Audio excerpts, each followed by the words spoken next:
महत्वाची बातमी समोर येते। ईश्वरी भिसे मृत्यू प्रकरण आणि या प्रकरणी शासनाकडे अंतिम अहवाल सादर करण्यावरून आता दावे प्रतिदावे केले जात आहेत।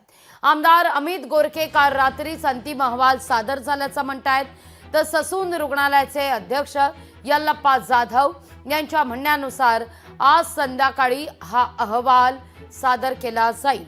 अलंकार पोलीस स्टेशन किंवा पोलीस आयुक्तांकडे हा अहवाल सादर केला जाईल असं जाधव म्हणतात।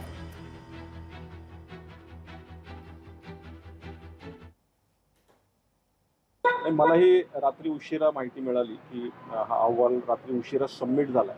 मी काल माननीय मुख्यमंत्री यांची या विषयात भेट घेतली की दिरंगाई नको, लवकरात लवकर अहवाल पाहिजे। काल रुपालाताई चाकणकर सुद्धा यांनी प्रेस घेतली, त्यातही त्यांनी सांगितलं की दिरंगाई होणार नाही। माझ्या माहितीनुसार अहवाल रात्री तो सबमिट झाला आणि येणाऱ्या काही दिवसातच म्हणजे मला वाटतं उद्या परवा त्याच्यावर कठोरातले कठोर निर्णय कारवाई आम्हाला अपेक्षित आहे। काल समितीची मीटिंग झालेली आहे। त्या मीटिंगमध्ये बऱ्याचशा गोष्टी क्लिअर झालेल्या आहेत। 80 ते 90% काम पूर्ण झालेलं आहे। आज रिपोर्ट सबमिशनचं काम वगैरे होईल आणि संबंधित ऑथॉरिटी जी आहे त्याच्यामध्ये आम्ही सेक्टर संबंधित पोलीस स्टेशनला वगैरे रिपोर्ट सबमिट करतो अशी पद्धत होती, परंतु याच्यामध्ये अधिष्ठातांना पत्र आल्यामुळे माननीय अधिष्ठाता यांना ते सबमिट करण्यात येईल आणि त्यानंतर कदाचित ते अलंकार पोलीस स्टेशन किंवा कमिशनर ऑफिस या ठिकाणी तो रिपोर्ट सबमिट होईल।